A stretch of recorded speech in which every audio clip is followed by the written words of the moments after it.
પ્રતાપસિંહ રાજા કહેવા લાગ્યા છે, અભાગ્યમ મમ બ્રહ્મન અદ્ય મે સફલમ જનુઃ યત્વત સમાગમં પ્રાપ્તઃ સુરાણામપી દુર્લભમ સુરાણામપી દુર્લભમ.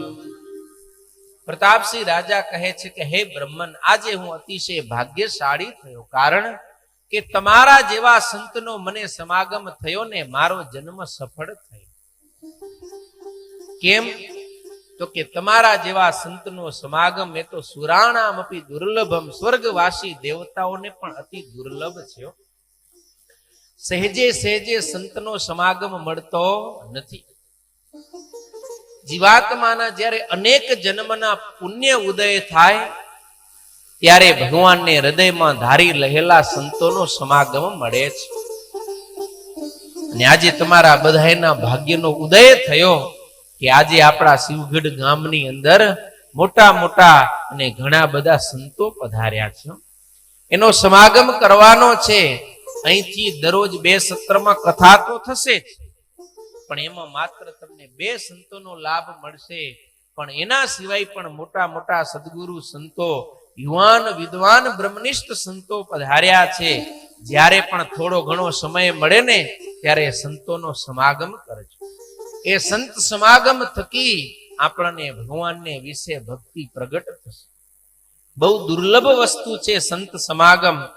આજે પ્રતાપસિંહ રાજા વિનંતી કરે છે કે હે સુવ્રત મુનિ, તમે જે પરમાત્માની વાત કરો છો ને એ પરમાત્માના જીવન ચરિત્રની કથા તમે મને સંભળાવો, કારણ કે પરમાત્માની કથા સાંભળવાની મને રુચિ છે. પ્રતાપસિંહ રાજાએ જ્યારે ભગવાનની કથા શ્રવણ કરવાની રુચિ દર્શાવી એ સમયે સુરત મુનિ ભગવાન સ્વામિનારાયણના જીવન ચરિત્રની કથા સંભળાવવાનો પ્રારંભ કરે છે. વાલા ભક્તો, આ સત્સંગી જીવનની કથા અને શ્રીમદ ભાગવતની કથા એ બંને લિંક છે. ભાગવતની કથા તમે સાંભળી હશે. ભાગવત જ્યારે પૂર્ણ થાય છે એટલે કે એકાદશ સ્કંધમાં ભગવાન દ્વારિકાધીશ ઉદ્ધવજીને પોતાનું જ્ઞાન આપે છે. જ્યારે યદુકુળનો સંહાર થવાનો શાપ થયો, ભગવાન શ્રી કૃષ્ણ 56 કોટી યાદવોને લઈ અને પ્રભાસ તીર્થની અંદર જવા તૈયાર થયા. એ સમયે ભગવાનના પરમ મિત્ર ઉદ્ધવજી મહારાજ ભગવાનને શરણે આવ્યા. એ સમયે ભગવાન શ્રી કૃષ્ણએ ઉદ્ધવજીને કહ્યું કે હે ઉદ્ધવજી, હું તમને મારું આ દિવ્ય જ્ઞાન આપું છું. એ દિવ્ય જ્ઞાનને લઈ અને આપ બદ્રિકાશ્રમમાં જાઓ, કારણ કે આ સમયે આ અવતાર એટલે કે કૃષ્ણ અવતાર અમે અધર્મનો નાશ કરવામાં જ વ્યતીત કર્યો. ધર્મનું સ્થાપન ધરાતલ પર થઈ શક્યું નથી. જ્યારે આવનારા સમયની અંદર ધરતી પર ધર્મનું સ્થાપન કરવા માટે હું બીજો જન્મ ધારણ કરીશ. એ સમયે તમે મારા પૂર્વે જન્મ ધારણ કરી અને અમારા અવતારની તૈયારી કરવાની છે. માટે મારું દિવ્ય જ્ઞાન લઈ અને આપ બદ્રિકાશ્રમમાં જાઓ. ભગવાન દ્વારિકાધીશ ભગવાન શ્રી કૃષ્ણએ પોતાનું દિવ્ય જ્ઞાન અને પોતાની ચરણ પાદુકાએ ઉદ્ધવજી મહારાજને આપી. ઉદ્ધવજી મહારાજ ત્યાંથી બદ્રિકાશ્રમને વિશે આવ્યા અને ભગવાન નરનારાયણ દેવના આશ્રમની અંદર નિવાસ કરીને રહે છે. આટલી કથા કેની છે? શ્રીમદ ભાગવત મહાપુરાણની. હવે સત્સંગી જીવન ગ્રંથનો પ્રારંભ થાય છે એ બરાબર ક્યાંથી પ્રારંભ થાય છે? બદ્રિકાશ્રમની કથાથી. સુરત મુનિ કહે છે કે હે પ્રતાપસિંહ રાજન, ભારત વર્ષની અંદર ઉત્તર દિશાની અંદર ઉત્તમ નગાધિરાજ હિમાલય નામનો પર્વત આવેલો છે. એ પર્વતને વિશે અનેક વૃક્ષો, પશુ પક્ષીઓ રહે છે. પવિત્ર ગંગા નદી ત્યાં કને 7 ધારાની અંદર વહે છે. અનેક ઔષધિઓ, ખીણો, ગુફાઓથી એ હિમાલય પર્વત અત્યંત શોભાયમાન છે. એ હિમાલય પર્વતને વિશે એક દિવ્ય ભૂમિ છે. એ દિવ્ય ભૂમિ બદ્રિકાશ્રમ કે જ્યાં કને સ્વયં ભગવાન નરનારાયણ દેવ પ્રગટ અને પ્રત્યક્ષ બિરાજમાન છે.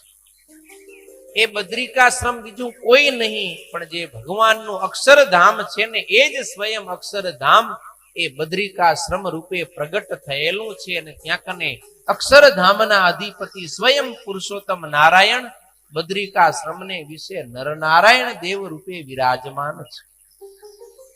એ આશ્રમ કેવો છે તો કે દર્શન માત્રથી જ જીવાત્માને પરમ સુખ આપનારો છે. એ આશ્રમની અંદર ભગવાન નરનારાયણ દેવની સાથે હજારો ઋષિ મુનિઓ એ ભગવાન નરનારાયણ દેવનું ભજન કરતા થકા નિવાસ કરીને રહે છે.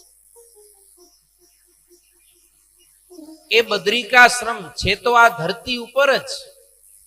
અત્યારે ધરતી પર સર્વત્ર કળિયુગ પ્રવેશ્યો છે, કળિયુગનું સામ્રાજ્ય છે, પણ એ બદ્રિકાશ્રમને વિશે કળિયુગ ક્યારે પ્રવેશ કરી શકતો નથી. કારણ કે દિવ્ય ભૂમિ છે અને ભગવાનના તપના પ્રતાપથી ત્યાં કને કળિયુગના કોઈ દોષો કામ ક્રોધ લોભ મોહ માયા આશા તૃષ્ણા ઈર્ષા દેખાઈ રાગ દ્વેષ છળ કપટ આવા કોઈ દોષો એ બદ્રિકાશ્રમની અંદર પ્રવેશ કરી શકતા નથી.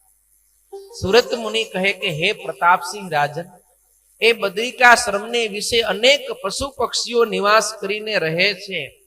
કેવા પક્ષીઓ કેવા પશુઓ કે જેને સહજ રીતે પરસ્પર વૈર હોય એવા પશુઓ પણ ત્યાં કને પરમ મિત્ર બનીને રહે છે. જેમ કે સર્પ અને નોળિયો એ બેની કોઈ દી ભાઈબંધાઈ હોય ન હોય, પણ બદ્રિકાશ્રમને વિશે સર્પ અને નોળિયો સાથે રમે છે. ઉંદર અને બિલાડી સાથે રમે છે. શિયાળ અને સિંહ હરણ આ સૌ કોઈ સાથે મળી અને નિત્ય પોતાનું આનંદની સાથે જીવન વ્યતીત કરે છે. એ બદ્રિકાશ્રમને વિશે કાગડા ઘુવડ હરણ દીપડા હાથી અને સિંહ આવા પરસ્પર જે સહજ રીતે વૈર વૃત્તિ વાળા છે એ પણ પોતાના વૈરી સ્વભાવ છોડી અને મિત્રવત બની અને પ્રેમથી પોતાનું જીવન વ્યતીત કરે છે. વિચાર કરો ભક્તો કે જેની સહજ પરસ્પર વૈર વૃત્તિ છે એ પણ જો ભગવાન અને સંતોના સાનિધ્યમાં રહે છે તો પોતાના સ્વભાવને છોડી દે છે. પણ આપણે શું કરીએ છીએ? એ તો પશુ છે. આપણે માણસ છીએ પણ ભાઈ ભાઈ ભેગા રહી શકે નહીં. જેઠાણી દેરાણી સાથે મળીને રહી શકે નહીં. સાસુ તો કે એને સેટિંગ નહીં થાય. આપણા સંતો એમ કહે કે ભગવાનના દર્શન કરીને ઓલા બદ્રિકાશ્રમમાં રહેલા પૂંછવાળા પશુ પક્ષી સુધરી ગયા, પણ આ મૂછવાળા માણસ હજી સુધર્યા નહીં. ઈ હજી ક્યાંક ને ક્યાંક રાગ દ્વેષ ઈર્ષા દેખાય વેર ઝેર મારું તારું કરીને કંઈક ને કંઈક કજિયા કલેશ કરે.